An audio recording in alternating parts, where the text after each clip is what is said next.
Thomas had said Rocky was very strong. Newfangled nonsense, huffed Edward, and he asked his driver to telephone for Harvey. Harvey puffed and chuffed as fast as he could to the rescue. Harvey started to move the pipes, but the pipes were heavy. He could only lift them one by one. "This is going to take me a very long time," gasped Harvey. Just then, Thomas and Emily arrived. They saw the pipes. "We have to get through," tooted Thomas. "Why don't you go and get Rocky?" "No, no," whistled Edward. "Harvey is doing a fine job. We must be patient." "I don't like being patient," pouted Emily. "We have a very important job to do." Then they heard Gordon. He was going fast. Then there was trouble. Gordon hit the pipes with a loud crunch. He came off the tracks. It was a terrible mess. "I can't lift Gordon," sighed Harvey. "He's too heavy." "Edward, we need Rocky," tooted Thomas. Gordon sniffed. "Newfangled nonsense." But Edward knew this was a disaster, and he knew that Harvey couldn't lift Gordon. There was only one thing to do. "I'll go and get Rocky," Edward wished, and he raced off. Edward steamed into the docks. "Rocky, we need your help," he whistled. "It's an emergency." "I'm ready and waiting, Edward," whistled Rocky happily. So Edward buffered up to Rocky, and together they left for the junction. "Go get him, Edward!"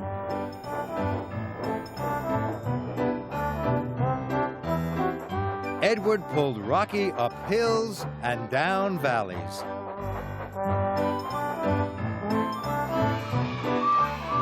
Everyone cheered and waved at them. Edward felt very proud to be pulling the newest arrival on Sodor.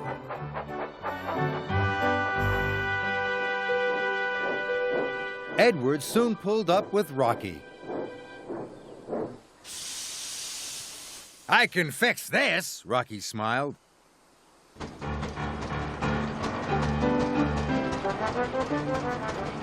And with his mighty crane arm, Rocky lifted Gordon back onto the track.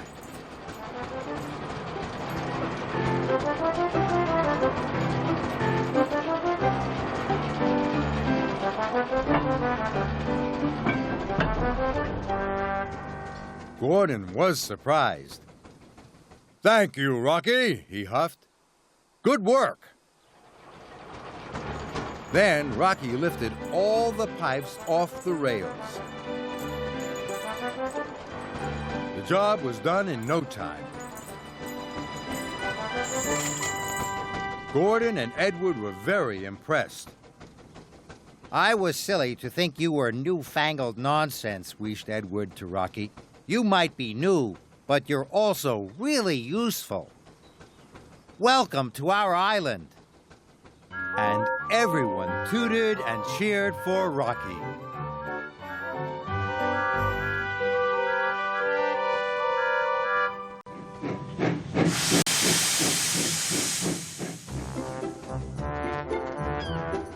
Rocky is a crane, a very big crane.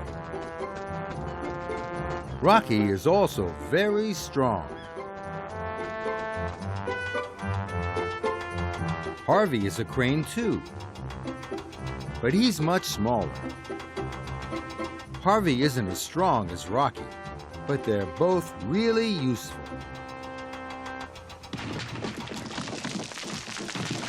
There has been a rock fall. The track is blocked. Lots of small rocks have fallen on this line. Rocky can easily lift these small rocks, but he needs an engine to pull him along. Henry is very busy. He has lots of other jobs to do.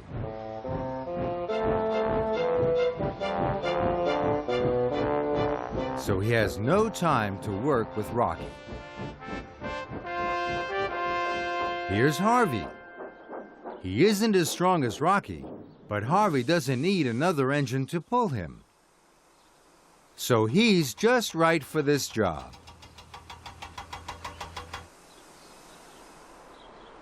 A very big boulder has fallen onto this line. Harvey is too small to move this big rock.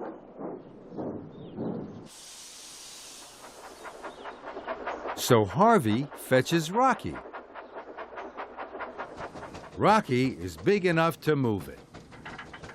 Rocky and Harvey are very different sizes, but they each did the job that was right for them. Well done, both of you.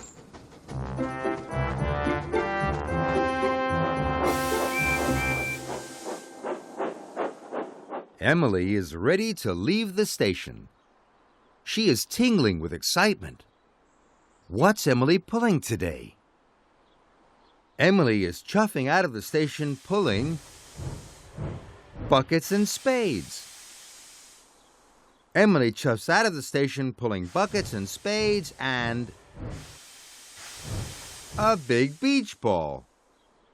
Now Emily chuffs out of the station pulling buckets and spades, a beach ball, and a stripy sun umbrella. Can you remember what Emily is pulling today? Emily chuffs out of the station pulling buckets and spades, a big beach ball, and a stripy sun umbrella. Can you guess where Emily is going? Emily is puffing to the seaside. Have fun, Emily!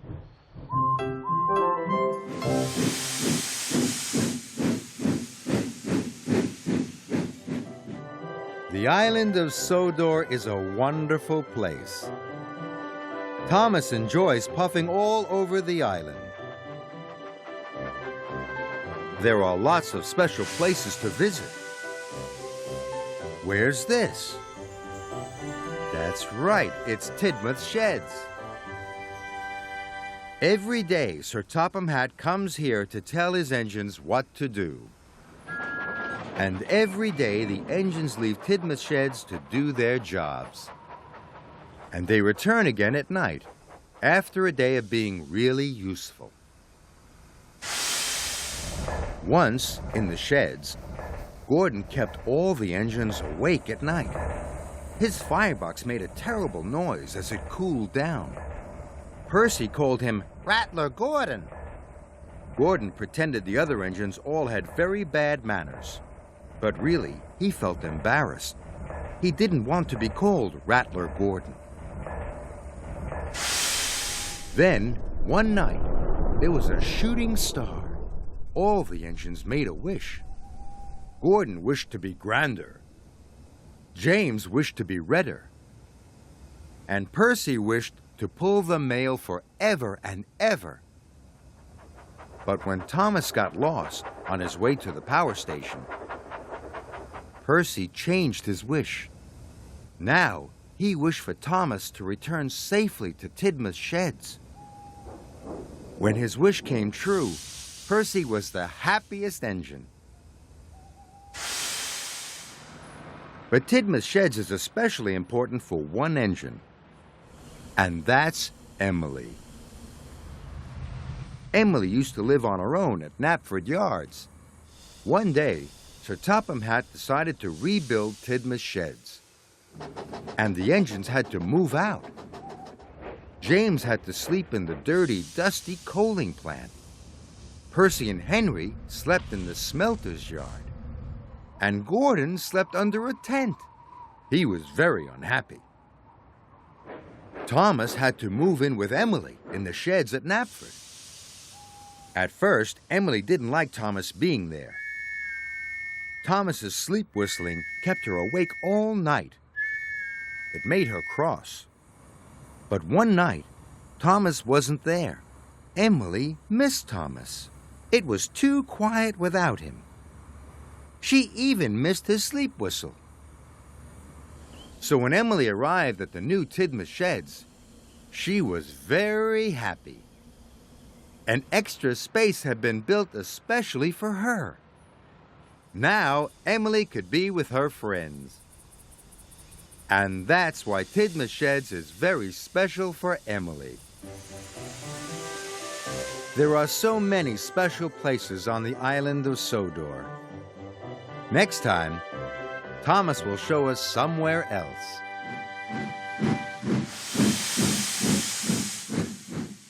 Here are Percy, Edward, and Henry.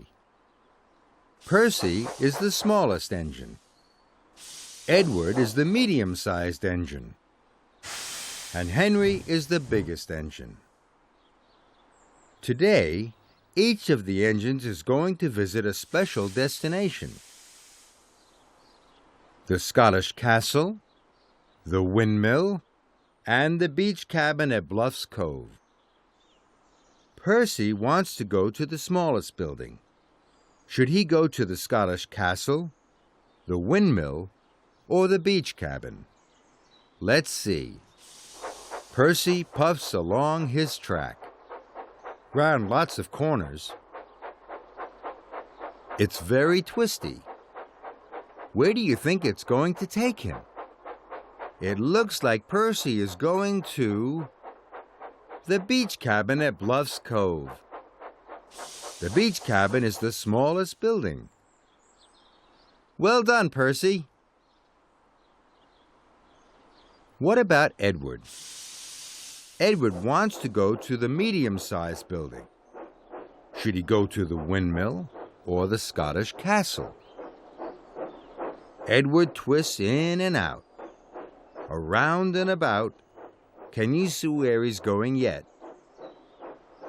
It looks like the windmill. The windmill is the medium-sized building. Well done, Edward. Now it's Henry's turn. Henry wants to go to the biggest building. Henry steams along his track. It twists round to the left and round to the right and takes Henry to the Scottish Castle. The Scottish Castle is the biggest building.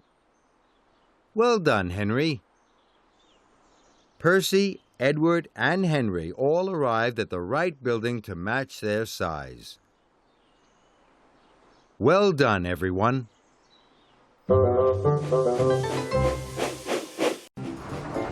Topped off Thomas. It was a windy autumn day on the island of Sodor. Thomas liked windy days. Sometimes Thomas liked to race the wind. I can go faster than you, Mr. Wind, Thomas tooted as he steamed along. Thomas had to stop at a junction. Spencer was already there. Thomas was surprised. Hello, Spencer. What are you doing on Sodor? I, steamed Spencer, am to pick up Sir Topham and Lady Hat and the Duke and Duchess of Boxford. They are waiting at Kelsthorpe Station.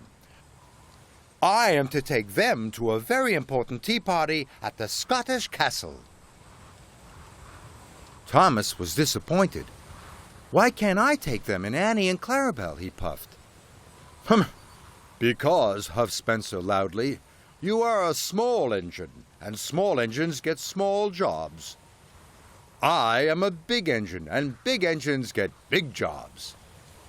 I can go faster than the wind, chuffed Thomas crossly. Nonsense, sniffed Spencer.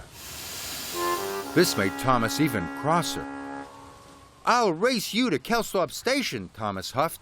Then we'll see. The signal changed.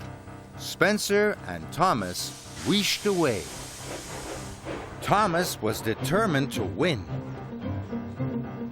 Sir Topham Hatt, Lady Hat, and the Duke and Duchess of Boxford were waiting on the platform at Kelsthorpe. Suddenly, there was a thundering and a whooshing. Spencer and Thomas were pumping their pistons and bubbling their boilers. to arrive at Kelsthorpe first.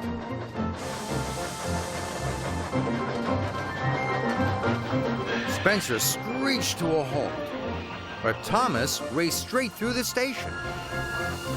There was a rush of wind so big, it blew Sir Topham Hatt's top hat right off his head. Sir Topham Hatt was very cross. Thomas reversed slowly back into the station. He was very worried. "Thomas," boomed Sir Topham Hatt, "why were you going so fast? You know engines must go slowly through stations." Thomas felt terrible. "I'm sorry, sir," he peeped. "And," Sir Topham Hatt added, "my hat has blown away. I must have my hat." Thomas felt even worse. "I'll find your hat, sir," Thomas chuffed, "in time for your important tea party at the Scottish castle."